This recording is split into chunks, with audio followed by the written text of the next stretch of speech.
Anda bisa lihat ya, pertama yang mengagetkan tentu saja, kalau orang UGM, lulusan UGM tuh pasti kaget lihat transkrip seperti ini. Ini baru satu loh ya, di antara 33 dokumen yang lain loh. Jadi ini baru satu, ini kita kupas satu transkrip supaya tahu semuanya. Tapi kalau seseorang mau menyatakan dia lulus, lalu dia mata kuliah pilihan nggak ada satupun yang diambil.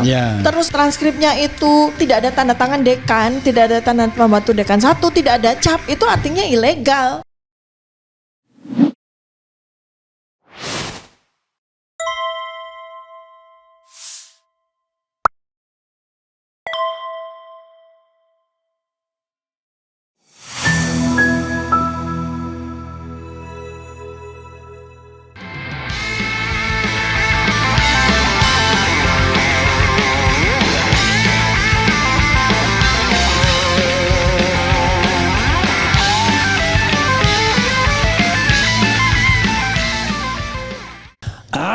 Assalamualaikum warahmatullahi wabarakatuh, sobat RH sekalian.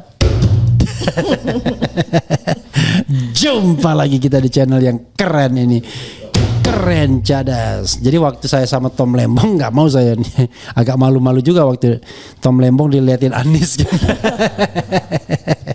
Jadi saudara sekalian, Dr. Tifa, kita tahu bahwa mulai pekan depan sudah ada gelombang pemanggilan. Saya baru saja dapat dari Rismon, ya saya bacakan saja. Dari Rismon Sianipar, dia kasih ke saya surat panggilan pertama. Memang surat panggilan itu sebagai saksi. Panggilan pertama, panggilan kedua, kalau enggak bisa upaya paksa ya. Oke. Nah, tetapi ini baru panggilan pertama, entah mau datang atau enggak. Yang jelas suratnya itu tertanggal tanggal suratnya di mana ya? Oh ini tertanggal 7 Agustus kepada Rismon Hasiholan Sianipar, hadir menemui penyidik ya kan, tentang informasi yang diketahui terjadi di Jakarta Pusat pada tanggal 22 Januari 2025. Jadi lokus dan tempus deliktinya yang diduga dilakukan oleh Egy Sujana, HM Rizal Fadila, Kurniatri Royani, Rustam Effendi, Damai Hari Lubis, KRMT Roy Suryo ya. Kemudian Rismon Hasiholan Sianipar, Tifauzia Tiasuma, Abraham Samad, Mikael Benyamin Sinaga, Nurdian Noviansyah Susilo, Ali Ridho alias Aldo Husen, luar biasa nih, alias Babe Aldo dan kawan-kawan. Masih ada dan kawan-kawannya. Masih belum. Jadi berkemungkinan ada lagi pasukannya. Bisa kemudian dalam pengembangan penyidikan tiba-tiba masih banyak lagi gitu ya, dengan membawa dokumen yang berkaitan dengan perkara tersebut. Dan Rizal Fadila sepertinya juga mendapatkan. Silakan Dok, apa yang mau disampaikan dalam kesempatan ini, termasuk juga singgung soal gelombang pemanggilan pekan depan. Silakan. Bismillahirrahmanirrahim. Assalamualaikum warahmatullahi wabarakatuh. Waalaikumsalam warahmatullahi wabarakatuh. Sobat RH dimanapun Anda berada, saudara-saudara sebangsa dan setanah air. Luar biasa, seperti udah pidato pengukuhan sebagai Presiden Republik Indonesia. Sahabat Dr. Tifa, saya itu sebetulnya hari ini mau sharing satu transkrip nilai asli dari lulusan Fakultas Kehutanan UGM 1985. Oke. Itu penting sekali ya. Jadi ini saya tapi lupa tadi mau sharing ke Abang Refli. Jadi ini saya sharing dulu. Itu karena ini penting sekali. Dan sebetulnya kalau dalam soal pemanggilan ini dan itu, karena udah jadi veteran ya, udah berkali-kali dipanggil, jadi agak ya udah deh gitu, terserah lu dah gitu. Maksudnya kayak udah deh mau manggil apa gitu ya, dan bukan sesuatu yang apa yang perlu dirisaukan. Tidak dirisaukan, diperhatikan dengan seksama dan dipersiapkan dengan baik. Karena intinya sebenarnya kita ini kan sedang melawan kebatilan. Kita sedang memperjuangkan kebenaran. Jadi salah satu kalimat yang udah saya siapkan pada pemeriksaan nanti, itu saya akan siapkan bahwa Bapak pemeriksa atau Ibu, nggak ngerti Bapak atau Ibu, saya sampaikan bahwa apa yang sekarang ini sedang saya dan kawan-kawan perjuangkan, ini akan sangat bermanfaat bagi Anda, bagi anak cucu Anda di masa depan. Saya akan sampaikan seperti itu. Tolong ditulis sebagai bagian dari BAP. Oke. Itu yang akan saya sampaikan di waktu nanti, pada waktunya saya dipanggil sebagai, ini sementara ini sebagai saksi ya, sebagai saksi terlapor ya. Iya. Itu ya statusnya ya. Tadi sudah disampaikan belum? Ini udah mau saya sharing karena ini penting. Nah, buat saya yang lebih penting lagi adalah melanjutkan upaya atau ikhtiar dalam bentuk penelitian terkait dengan polemik atau terkait dengan otentitas dokumen publik ya, otentitas dokumen publik dalam bentuk ijazah.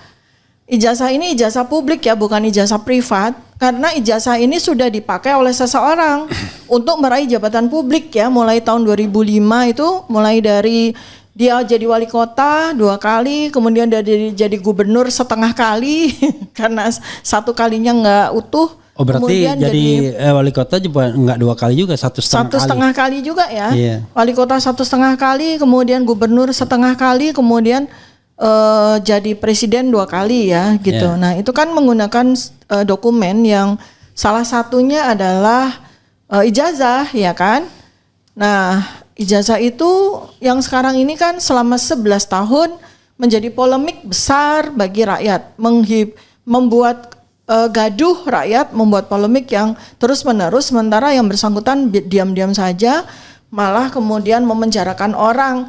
Dan sepertinya karena sekarang ini udah 12 mungkin tambah 3 lagi tuh kayak jadi hobi gitu loh, dia tuh memenjarakan orang tanpa dia sendiri bertanggung jawab untuk mengeluarkan apa yang disebut sebagai ijazah. Maka dalam penelitian yang sekarang ini ya, sejak tahun 2022 saya lakukan, dan ternyata kok insiden Mas Roy Suryo juga melakukan penelitian independen, Bang Rismon Sianipar juga sedang melakukan penelitian independen. Kita ketemu di tanggal 15 April 2025, jeder ketemu bertiga.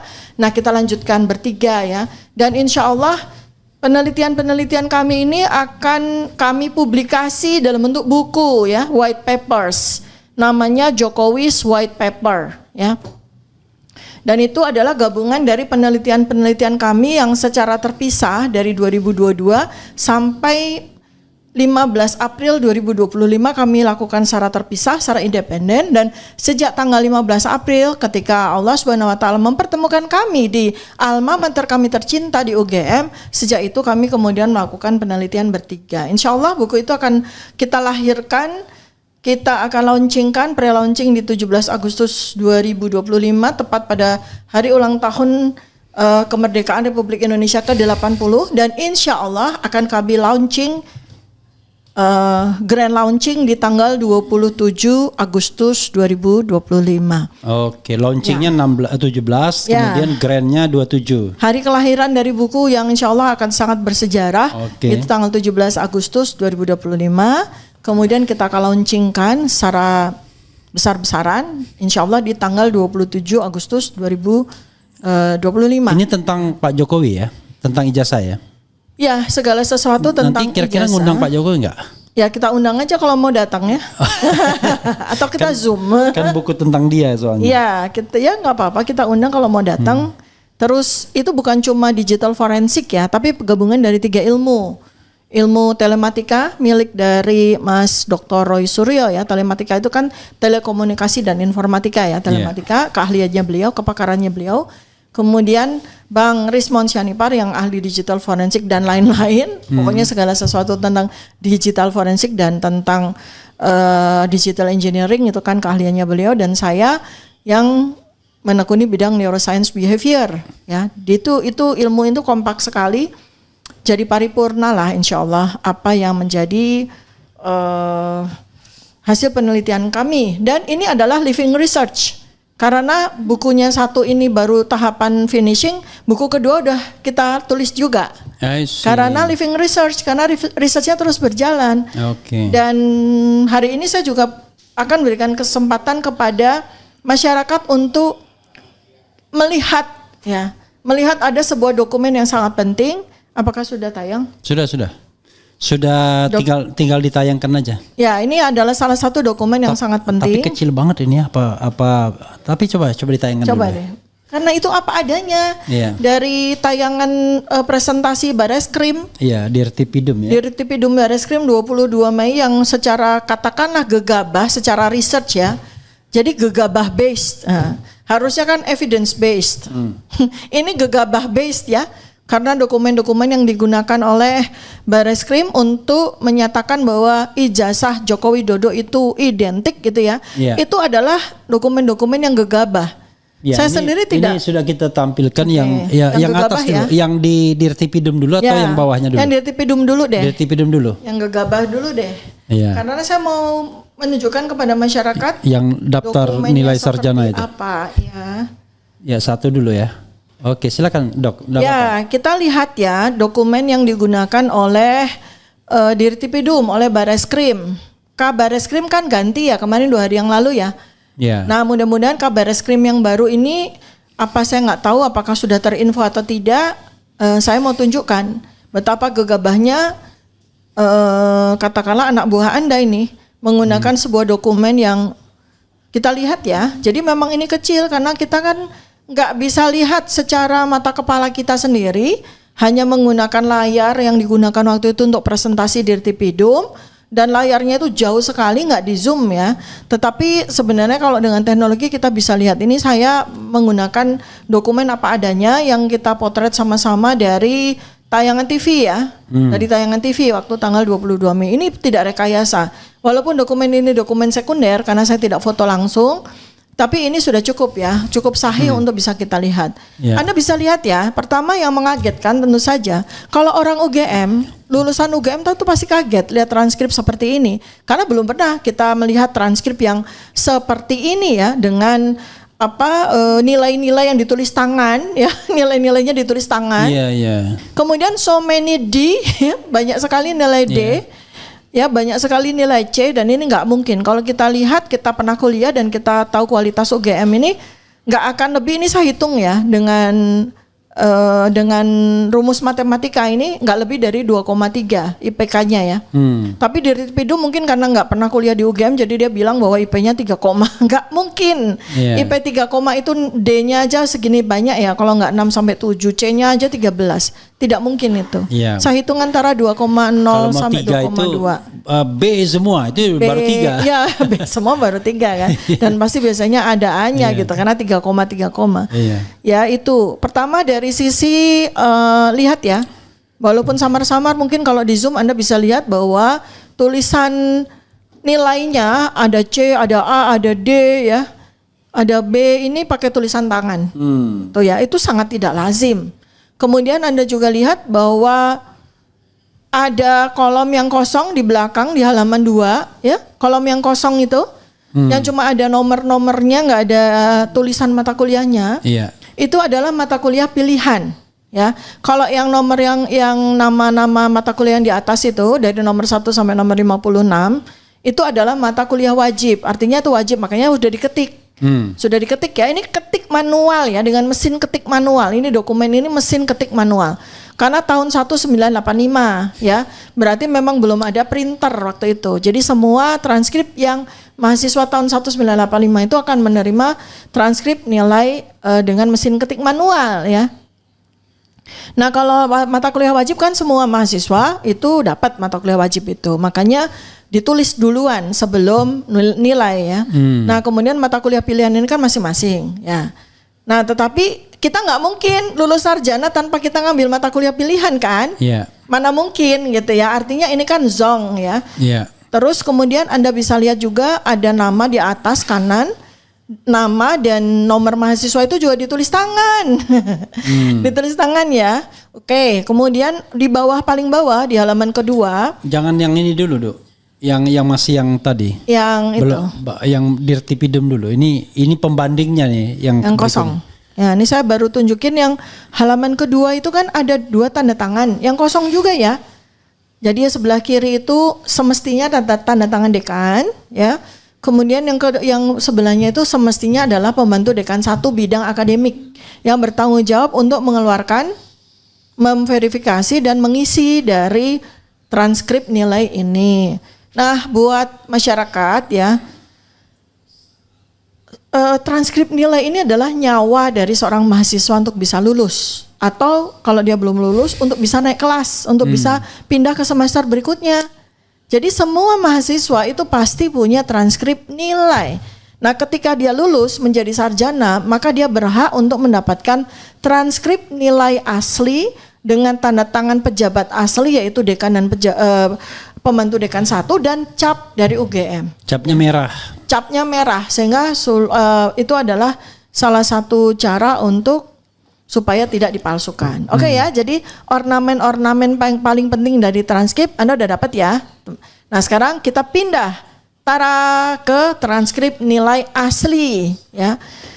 Nah, kita saat ini belum bisa mengatakan ini yang didapatkan Dokter Tifa, mereka yang kirim langsung ya?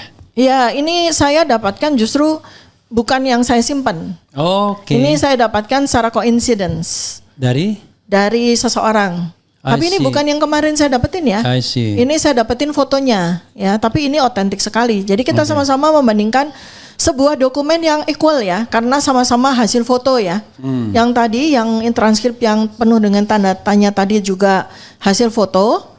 Kemudian transkrip yang saya berikan kepada RH kali ini adalah hasil foto juga ya. Yeah. Nah, jadi ini equal kan, kita bisa membandingkan. Sekarang mulai dari ornamen-ornamen penting ya. Nama dan nomor mahasiswa terpaksa saya tulis sehingga kita tidak bisa melakukan penilaian. Karena ini kan confidential ya. Bukan tulis, dihapus. Ditutup. Ditutup okay. Ya, karena ini confidential. Nah, sekarang nomor 1 ornamen yang paling penting adalah nilai. Anda bisa lihat ya, nilai mata kuliah wajib dari ini transkripnya tahun 85 juga ya? Iya, ini tahun 85. Dan kehutanan juga? Kehutanan. Okay. Ini kehutanan UGM. Kehutanan UGM lulus tahun 85. Oke. Ya. Dan yang menarik adalah dia menerima transkrip itu tanggal 12 November 1985, dia wisuda Desember 1985. Ini menarik sekali. Oh, Desember tuh ada wisuda. Desember. Jadi wisuda di UGM ya, itu 3 kali dalam 1 tahun. Bulan Mei, bulan Agustus dan bulan Desember. Oh, tuh. Jadi kalau ada orang beda sama saya waktu angkatan kita bulan Februari sama bulan Agustus 2 aja. Cuma 2 ya, Februari. Agustus. Ini yang di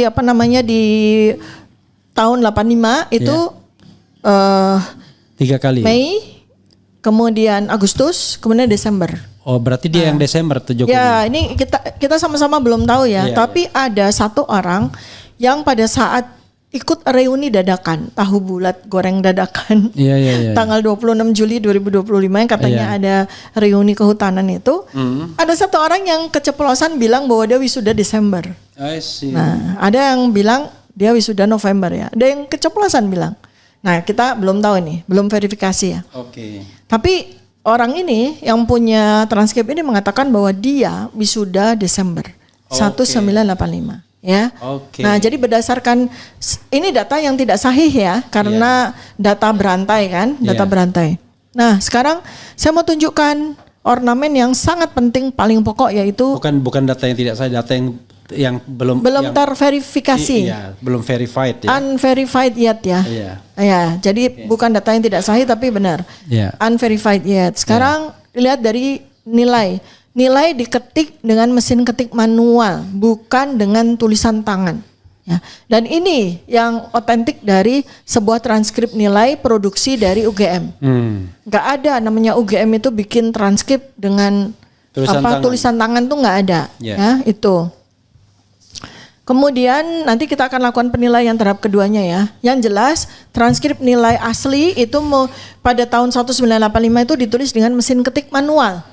Bukan dengan printer, bukan dengan tulisan tangan ya. Kemudian lihat kolom yang di halaman kedua itu sudah terisi dengan mata kuliah pilihan yang diambil yang bersangkutan. Ya, mata kuliah pilihan diambil. Nah, karena itu sah dia lulus. Karena mata kuliah wajib dia nilainya bagus-bagus, ini antara A, B, C ya. Banyak B, banyak A, C-nya dikit. Ya, ini dia lulus dengan sangat memuaskan. Di atas 2,75. 2,75 itu IPK yang sangat bagus waktu itu. Di zaman dulu Universitas Gadjah Mada itu terkenal sangat pelit ya memberi nilai. Sangat pelit. Sangat pelit ya, berdarah-darah. Saya jadi dosen ngasihnya cuma nilainya BA. Waktu saya kuliah nilai itu bisa A, B, bisa C, bisa D. Dan bertaburan misalnya kita bisa ngulang-ngulang. Ini ya, perhatikan ya kolomnya mata kuliah pilihan terisi penuh ya. Coba Mas perlihatkan yang tadi bedanya ya. Kalau yang tadi yang katanya transkrip nilainya Joko Widodo itu mata kuliah pilihannya kosong. Ya. Sekarang kita lihat di bagian paling bawah ya. Itu ada 2 tanda tangan yang sudah terisi dan cap ya. Dari tanda tangan yang pertama adalah dekan waktu itu tahun 1985, dekannya Profesor Dr. Insinyur Sunardi ya. Prawiro Hatmojo. Kemudian di sini pembantu dekan 1 bidang akademik ya. Dr. Insinyur Joko Joko Kasmujo. Enggak, Joko Mari siapa ini ya? Dr. Insinyur Joko M ya. Pembantu dekan 1 waktu itu. Kayak nah jadi Anda bisa lihat sendiri kalau ada kolom yang tidak diisi itu akan dikasih coretan begitu ya. Ya, nih ya biar nggak ngisi sendiri. Biar tidak mengisi sendiri itu betapa rapinya ya, betapa perfectnya transkrip nilai yang dikeluarkan oleh UGM ya. Artinya kalau kita lihat kembali kepada transkrip yang dipresentasikan Bareskrim dan dikatakan itu sebagai transkripnya Joko Widodo, di kolom mata kuliah pilihan itu harusnya kalau dia nggak ngisi atau dia nggak memenuhi mata kuliah pilihan harusnya dicoret begitu juga kan supaya tidak diisi sendiri sama yang bersangkutan. Dan ini di dokumen ini ada legalisirnya ya? Ya, ini ada legalisirnya. Yeah. Nah kemudian kalau di jumlah itu total SKS yang ditempuh oleh seorang sarjana kehutanan UGM itu totalnya 161 SKS. Nah, saya tidak menyampaikan transkrip yang berikutnya yang juga abal-abal itu nanti di segmen yang lain. Saya mau tunjukin aja kepada teman-teman semuanya. Ini ya perbandingan ya. Kalau kita mau coba komparasi tahun yang sama atau around gitu ya. Jadi di antara periode waktu itu saya alhamdulillah dapat di periode 1985 juga. Nah, jadi kan udah susah untuk udah susah untuk dibantah ya. Kemudian sudah susah untuk dibantah dan dibantai. Sudah susah sekali untuk dibantah. Sementara dokumen yang dimiliki, yang dipresentasikan oleh Bareskrim justru bantahable banget gitu. Oke. Ya karena saya aja waktu lihat masa sih transkrip nilai seperti ini gitu. Ada orang ketika saya share di X gitu, jangan-jangan itu baru draftnya gitu kan. Nah sekarang pertanyaan saya, kenapa draft yang disampaikan oleh Bareskrim? Sebab itu kan putusan untuk penghentian dari penyelidikan kan.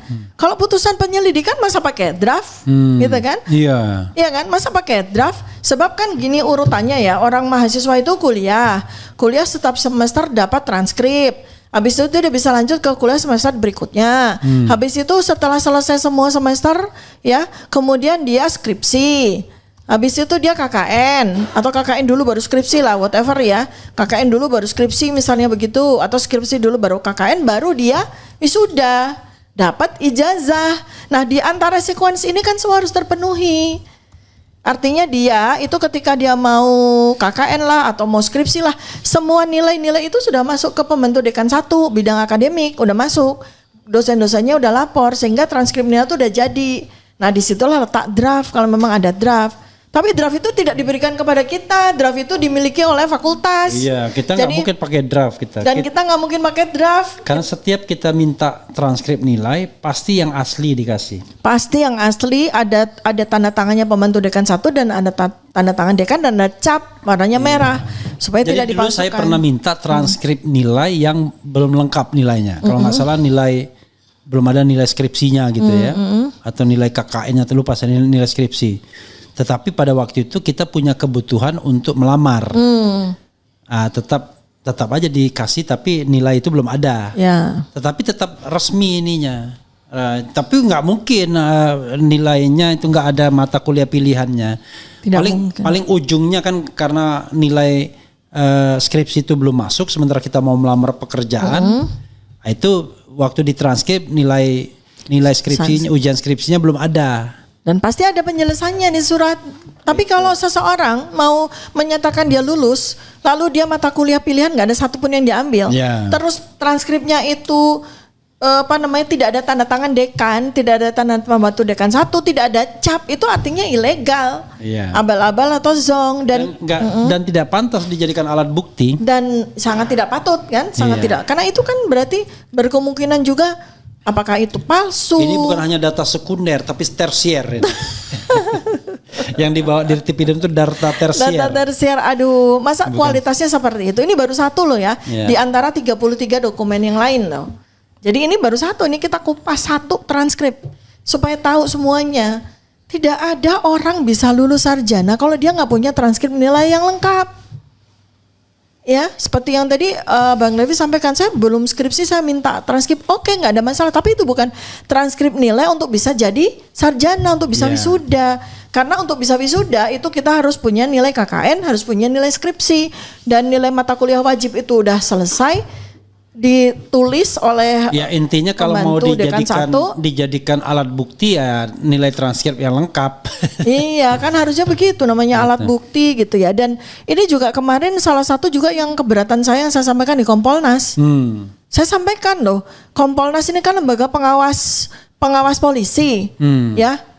Kemudian saya sampaikan ini betapa cerobohnya pekerjaan dari Bareskrim. Lalu komentar Kompolnas apa? Oh iya, kami terima, malah terkejut-kejut begitu melihat terkejut benar atau pura-pura terkejut? Nggak tahu. Soalnya selama ini Kompolnas suka pura-pura terkejut ya. Iya aja gitu.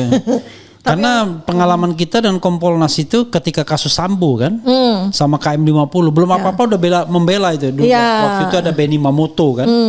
Wah, belum apa-apa dia udah bela, udah bener katanya prosedur dan lain sebagainya. Ternyata KM 50 memang masih misteri sekarang, tapi Sambo kan terbukti bahwa ada kebohongan yang besar yang ditutupi kan. Gitu. Ya ini kan sekarang harusnya kan diusut ini dokumen-dokumen abal-abal atau dokumen-dokumen yang sangat tidak layak untuk jadi barang bukti dari Bareskrim. Asalnya dari mana nih? Apakah dari yang bersangkutan? Ya, berarti dia melakukan pemalsuan dan penipuan dong. Atau dia berasal dari UGM? Nah, berarti kalau memang berasal dari UGM yang patut dipertanyakan. Mengapa memberikan dokumen-dokumen sampah kepada Bareskrim untuk mempertaruhkan atau untuk memutuskan nasib orang-orang gitu ya. Itu kan bagaimana nih keadilan? Saya berharap mudah-mudahan Presiden Prabowo at least ya orang-orang yang ditunjuk sama beliau, staf beliau itu melihat ini. Ini baru 1 loh, belum 34 dokumen yang lain. Jadi saya belajetin. Kita serahkan kepada orang yang berkeringat. Kata staf, karena seorang menteri enak aja reshuffle. Masa yang tidak berkeringat mau jadi menteri atau apa? Karena itu kita serahkan pada orang yang berkeringat. Kemarin saya sampai 2 kali ke Kompolnas itu kenapa? Supaya mereka kerja. Supaya mereka kerja gitu. Hai orang-orang berkeringat, kerjalah. Berkeringatlah.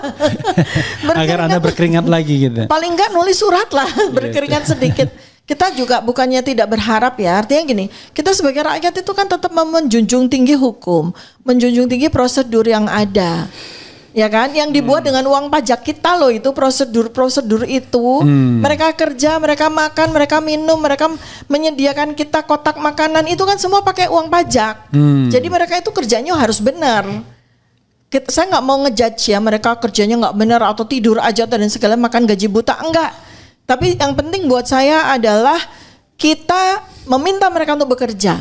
Perkara pekerjaannya bagaimana terserah, ya kan? Jangan diam aja. Iya, yang penting nggak tidur, yang penting nggak gabut, yang penting mereka kerja. Ya, paling tidak pekerjaan mereka menemui kita selama berjam-jam. Saya apresiasi karena 2 kali ya. Saya 2 kali nih, saya dengan kuasa hukum.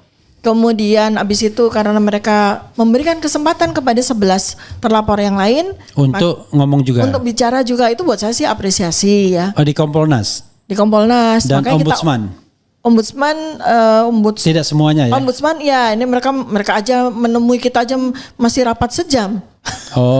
Dan hanya berani ditemui oleh kita berdua, nggak boleh orang banyak gitu. Buat gimana saya, coba bayangkan. Institusi yang sudah ada undang-undangnya, diangkat dengan prosedur yang benar gitu, nemuin masyarakat aja takut. Ombudsman itu ini lucu, kemarin waktu kita ke Ombudsman itu ya, kita udah bersurat 2 kali ya. Kemudian kita temui karena nggak ada jawaban atas surat. Kemudian ketika kita minta ketemu sama komisioner, kita nunggu 1 jam, kayaknya mereka rapat gitu kan, mau diapain. Abis itu setelah kita diterima hanya boleh 2 orang. Gimana nih? 2 orang itu siapa aja? Ya akhirnya saya dengan Pak Abdul Al-Katiri, koordinator tim 01. Pak Abdul yang tadi, yang orang yang gemuk-gemuk tadi. Yang baru saja saya podcast tadi. Akhirnya berdua terus kayak gimana ya, saya dalam hati saya tuh ini gimana sih ombudsman ini tuh posisi ada di mana? Posisi tuh dia matanya mengawasi pejabat, mengawasi lembaga, tapi punggungnya bersama kita kan begitu. Ini kan enggak, malah kebalik. Iya. Ini komisi ini tuh dibayar sama uang rakyat, ya. Mata mereka itu harus memandang tajam kepada pemerintah, kepada lembaga-lembaga, lembaga publik, pejabat yang dibayari APBN dan APBD, ya, punggungnya bersama dengan rakyat. Ini kan kebalik-balik. Maka saya senang ketemu dengan mereka supaya mereka tahu bahwa punggung mereka itu harusnya bersama dengan kita. Bukannya punggung mereka mata mereka menatap tajam kepada rakyat gitu. Paling enggak kan kita kerjain lah gitu supaya mereka bekerja.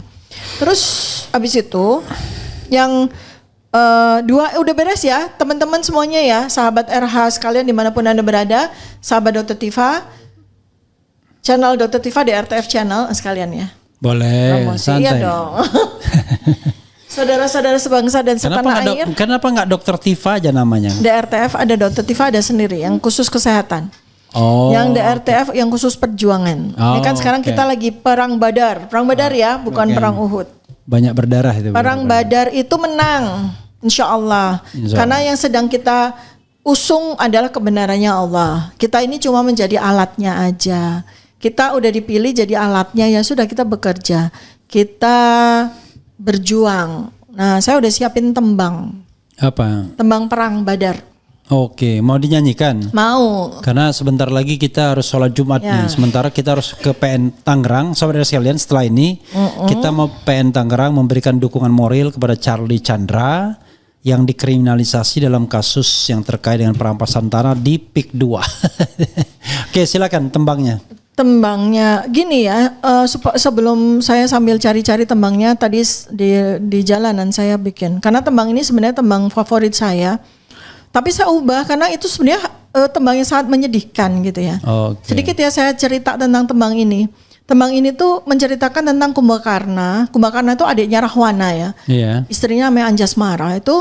Dia itu sebagai tentara prajurit terakhir yang diperintahkan Rahwana untuk menghadap Rama ya. Dia orangnya sangat mulia. Okay. Tapi sayangnya kakaknya Rahwana gitu. Yeah. Makanya dia tuh bertapa dengan makan dan tidur, makan tidur. Raksasa gede sekali ya, tapi itu kan hatinya sangat mulia. Maka dia kerjanya makan tidur. Itu tapannya dia kan, sama dia adalah makan dan tidur gitu. Intinya Rahwana ketika kepepet minta bantuan dia gitu. Terakhir minta bantuan sama Kumbakarna. Nah, Kumbakarna itu selama ini mengelak karena dia tahu Rahwana itu perang melawan kebenaran begitu kan ya. Dan sekarang kali ini dia mau maju karena yang diancam adalah tanah airnya, negaranya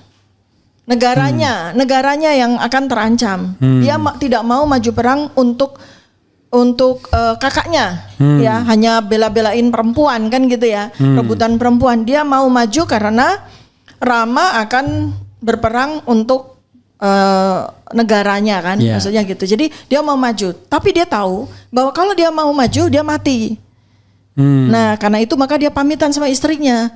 Tapi tembang itu sangat menyedihkan gitu. Saya sejak SD itu suka sekali dengan tembang itu, nggak tahu kenapa. Dokter bukannya orang Manado, bukan ya? Manado, Makassar, Medan. Saya pikir orang Manado, Makassar, Medan. Ada tembang-tembang segala. Tapi ada ibunda saya orang Jawa, jadi tembang-tembang itu buat saya sangat menyentuh hati. Itu lagu pamit perang, tapi Kumbakarna kan tahu ya bahwa dia mati kan gitu. Terus kemudian kalau Anda teman-teman tahu epiknya Ramayana tuh di waktu Kumbakarna sedang maju perang tuh sangat bikin ternyuh gitu ya. Kalau sempat lihat Ramayana di Prambanan itu ketika sudah maju perang, kan dia meninggal ya, wafat dalam perang itu, dia pakai baju putih kan, maju perangnya itu, kemudian langsung dijemput oleh bidadari langsung ke surga gitu. Jadi syahid lah gitu ya, karena dia perang melawan, dia perang mempertahankan negaranya gitu. Nah, karena tembang itu menyedihkan, hasilnya seperti itu ya, pun kakang pamit palastro gitu ya. Jadi Kakanda pamit untuk mati gitu. Yeah. Nah, sekarang kan kita perang Badar ini, perang melawan kebatilan ini kan pergi berperang, kita sama-sama perang Badar untuk meraih kemenangan. Karena kita dapat amanah dari Allah untuk memperjuangkan kebenaran, untuk memberikan warisan kebenaran kepada seluruh bangsa dan negara ini, anak cucu kita. Maka tembangnya saya ganti ya, liriknya. Bismillahirrahmanirrahim. Sanak sedulur kinasih, Mas mirahku lakawarta, dasih mutan burung mulya, aning kutha Jayakarta, tanding bela kaluhuran. Karya mukti wong ayu, ngluruk mreh kamardikan, sinaring surya sumunar, kamulyan kebak samudra, sakehing bumi nyekseni, tandang tandu ing satriya, dasih mutan wurung jaya, kembang wangi tumrap bangsa, jenengmu langgeng sejarah. Artinya, oh sudah, tak pikir. Udah 2. Jenengmu langgeng sejarah, saya tahu itu artinya. Sanak saudara terkasih, Mas Mirah mencari kabar perjuangan. Pengabdianmu pasti mulia. Di kota Jakarta, bertempur membela keluhuran. Hati bening bertekad baja, karya agung sang putri ayu, maju demi kemerdekaan. Sinar mentari bersinar, Mas Mirah pulang bahagia. Kemuliaan seluas samudera, seluruh bumi menyaksikan tindak tanduk satria. Pengabdianmu pasti berjaya, kembang wangi bagi bangsa, namamu abadi dalam sejarah. Itu Mas Mirah itu siapa? Mas Mirah itu kayak kita ini adalah aset bangsa yang sangat berharga. Coba kirimkan ke saya biar saya bacakan lagi dengan bahasa cowok. Bahasa cowok, sama artinya juga. Sama. Enggak, ini aja artinya doang. Oh, artinya doang. Perempuan anunya nggak iso saya. Pertama suaranya nggak jelas, jelek. Bagus nggak tadi tembangnya? Tembangnya sambil. Ini aja yang Mas Miranya yang artinya aja. Artine gitu ya. Teman-teman tahu kan ya, kita ini ber-12 atau nggak tahu berapa banyak lagi sedang berjuang. Mohon doanya ya teman-teman, mohon dukungannya. Kita bukan berjuang untuk diri kita sendiri, kita berjuang untuk bangsa ini, untuk keharuman bangsa ini. Kita berjuang untuk membela kebenaran. Kebenaran yang selama 10 tahun ini terkubur dan menghasilkan korban 2 orang pemenjaraan kriminalisasi, yaitu Bambang Tri dan Gus Nur. Mudah-mudahan mereka berdua pada tahun ini ulang tahun mendapatkan amnesti, insya Allah, amin. Saya sudah mendengar Gus Nur sudah mendapat amnesti, alhamdulillah. Amnesti. Amnesti. Bukan amenity. Amnesti. Dan kita menunggu kabar bahagia, mudah-mudahan Presiden Prabowo Subianto juga memberikan amnesti kepada Pak Bambang Tri. Insya Allah, amin. Sebenarnya tidak hanya amnesti yang mereka butuhkan, tapi juga rehabilitasi. Rehabilitasi. Ya. Karena mereka dikriminalisasi. Betul, mereka dikriminalisasi. Nggak abolisi ya, rehabilitasi ya. Kan sudah selesai kan mereka dihukumnya kan, prosesnya sudah selesai. Saya bacakan sebelum kita sholat Jumat pergi ya dari sini. Sanak saudara terkasih, Mas Mira mencari kabar perjuangan. Pengabdianmu pasti mulia. Di kota Jayakarta bertempur membela keluhuran. Hati bening bertekad baja. Karya agung sang putri ayu. Maju demi kemerdekaan. Mulih Sinar bawah, sinar mentari. Sinar mentari bersinar, Mas Mira pulang bahagia. Kemuliaan seluas samudra, seluruh bumi menyaksikan. Tindak tanduk kesatria, pengabdianmu pasti berjaya. Kembang wangi bagi bangsa, namamu abadi dalam sejarah. Karya Dr. Tiva. Amin, amin. Tadi ada Putri Ayu tapi tuh kok nggak ada tepuk tangannya, tepuk tangan dong.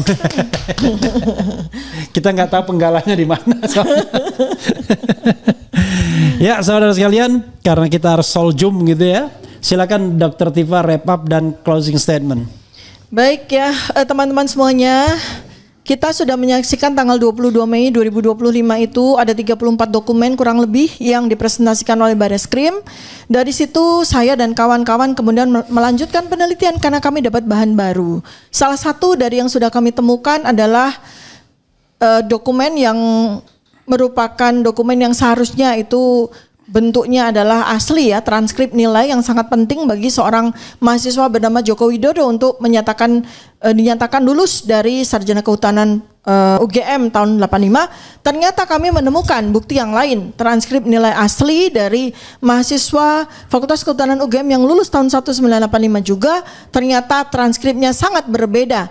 Transkrip nilai asli bentuknya sangat bagus ya, sangat perfect ya, tidak seperti transkrip nilai, mohon maaf nih saya mesti katakan abal-abal atau tidak asli yang dipresentasikan oleh Bareskrim. Mudah-mudahan dengan ini maka kita bukan sebagai terlapor tapi kita bisa menjadi mitra polisi. Untuk saya dan teman-teman akan sampaikan 33 dokumen yang lain, kami akan perlihatkan kepada Bareskrim, kepada kepolisian di mana letak tidak otentiknya. Dan saya umumkan juga bahwa alhamdulillah saya bersama dua sahabat saya, Dr. Roy Suryo dan Dr. Rismon Sianipar saat ini sedang ongoing menyelesaikan buku kami yang namanya Jokowi's White Paper. Di situ adalah riset kami ya, hasil riset kami yang sudah kami bukukan. Karena kalau ke jurnal itu lama dan tidak dibaca, paling cuma masuk perpustakaan, maka kami lebih baik publikasikan hasil penelitian kami, evidence based, science based itu dengan menggunakan buku. Insya Allah soft launching di tanggal 17 Agustus 2025 sebagai hadiah kami bagi negara Republik Indonesia yang berulang tahun insya Allah ke 80 tahun.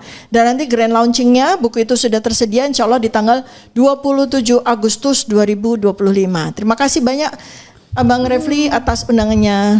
Wassalamualaikum warahmatullahi wabarakatuh. Waalaikumsalam warahmatullahi wabarakatuh. Tidak perlu lagi kita pukul meja.